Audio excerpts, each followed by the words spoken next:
Today we're going to talk about the top 10 foods for perimenopause and menopause.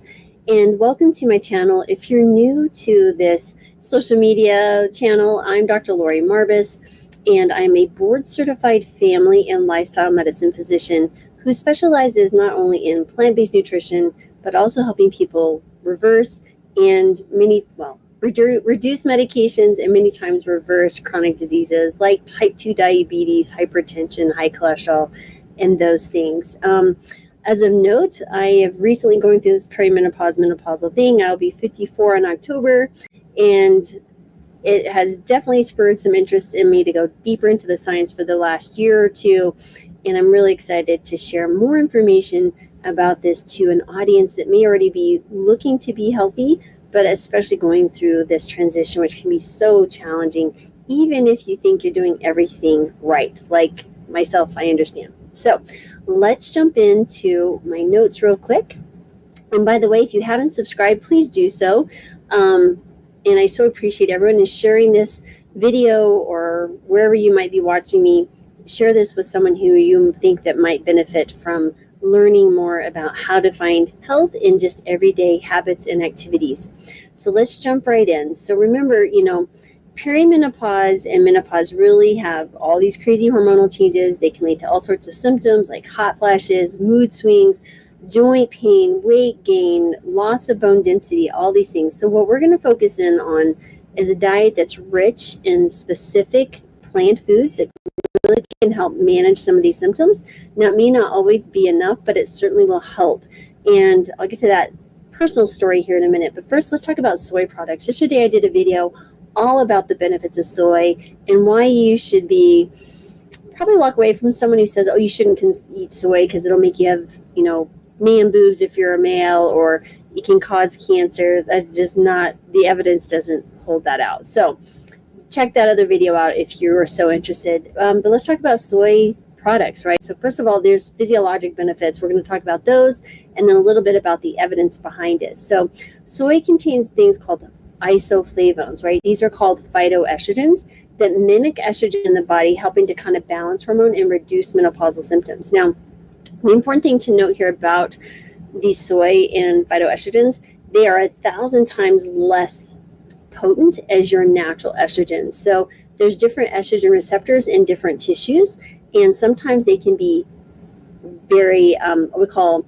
estrogenic, meaning they kind of do the same thing that estrogen would, or they can be anti-estrogenic and actually prevent some of the estrogenic effects based on the receptors and the tissue that they are utilizing. So there's that. Again, I don't want to get deep into all of that. Maybe I can do a deeper dive in the physiology of all of that, but right now I'm just going to talk to the top 10 foods. So there was a systemic review and meta-analysis found that soy isoflavones can reduce the frequency of hot flashes and vaginal dryness in menopausal women, though the results for night sets were a little bit less conclusive. And another study showed that a low-fat vegan diet ran by Dr. Bernard showed that daily soybeans, specifically whole soybeans, about half a cup or so daily, reduce the frequency and severity of hot flashes and improve quality of life by quite a bit. Next is flax seeds. So the physiologic benefits, so there's lignans. So flax seeds are rich in these things called lignans. They are converted in the gut to some compounds that have kind of a weak estrogenic activity, and they can also help balance hormone levels. They also are rich in omega-3 fatty acids. They contain the short chain, so there's long chain omegas and short chain omegas. They have the ALA. Again, it's very anti-inflammatory, good for the heart and brain.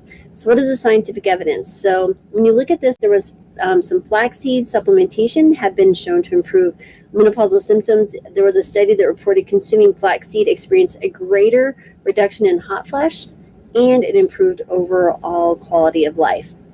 Next, let's talk about leafy greens. So what are the physiologic benefits? First of all, you get calcium and vitamin K, which is great for bone health, bone density, and magnesium, which is important for sleep, muscle function, nerve function, energy, and regulation of blood pressure. So scientific evidence shows that a diet high in leafy greens is associated with better bone health. And a study found that an adequate intake of vitamin K2 well, let's just say vitamin K from leafy greens can reduce fractures in postmenopausal women, but K2 is another type of vitamin K that has interesting health on your arterial health, but also bone health. Not quite sure we have the evidence to prove that we should be supplementing with that, but it's an interesting discussion. So make sure you're getting enough vitamin K. If you are taking blood thinners, in particular warfarin or Coumadin, you want to be careful about taking in more vitamin K, and just speak to your doctor, because you may need to change the amount of medication, just making sure that you stay taking the same amount of greens or those vitamin K rich foods on a daily basis. Next are nuts and seeds. So you get physiologic benefits, include healthy fats, right, which are important for heart and hormone production, or heart health and hormone production. Again, full of magnesium, again, helps with muscle cramps, sleep, overall energy levels. And consuming nuts and seeds can improve cardiovascular health. There's no research that shows that it's harmful. When you actually look at the data, diets that are rich in nuts can actually lower LDL cholesterol and reduce the risk of heart disease. Next, let's talk about whole grains, right? So what are the physiologic benefits? Fiber helps regulate blood sugar levels, supports digestive health, aid in weight management because it fills you up. It's also good in B vitamins, not except for B12, which you should be supplementing on a plant-based diet. What's the scientific evidence? When whole grains have been linked to a lower risk of cardiovascular disease and better weight management. There was a study that found women who consumed whole grains had, again, a reduced risk of heart disease. Let's jump over to berries. Love berries. Blueberries are one of my favorite foods. Physiologic benefits include antioxidants, right? High in vitamin C and E, protects you from oxidative stress and really supports your skin health. And then, of course, great fiber. When you look at the scientific evidence, because of the strong anti-inflammatory and antioxidant effects, it can improve cognition, your thinking ability, and it can slow down and reduce your risk of cognitive decline as we age. And next is legumes, beans, right? So physiologic benefits, protein, fiber.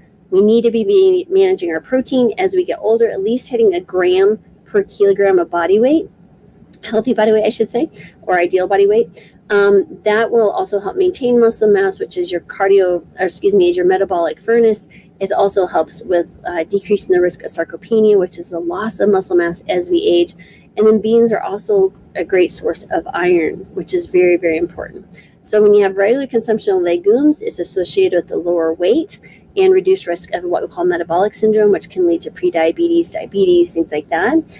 And again, beans are the one food associated with longevity around the world. 3 more to go. The next one is cruciferous vegetables. It is full of variety of compounds that are great for, again, hormone metabolism, detoxification, fiber, vitamins. Been shown to help with so many ways of decreasing risk of certain cancers.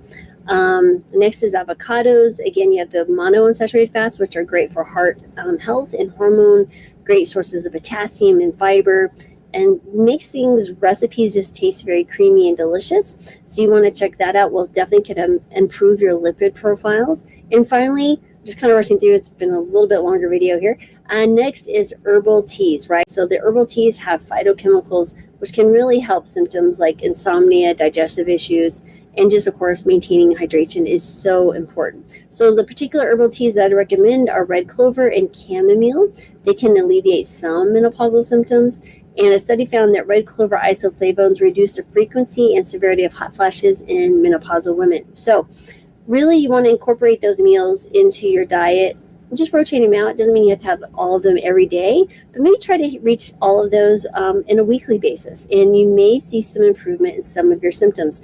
At least you'll be leaning in towards a plant-predominant diet and tons of good fiber and all the amazing phytochemicals that come with plants in general. So let me just jump over those once more, and that is soy products, number 1 on my list, flax seeds, leafy greens, nuts and seeds, whole grains, berries, legumes, cruciferous vegetables, avocados, and the herbal teas, in particular red clover and chamomile. So I hope you found that helpful.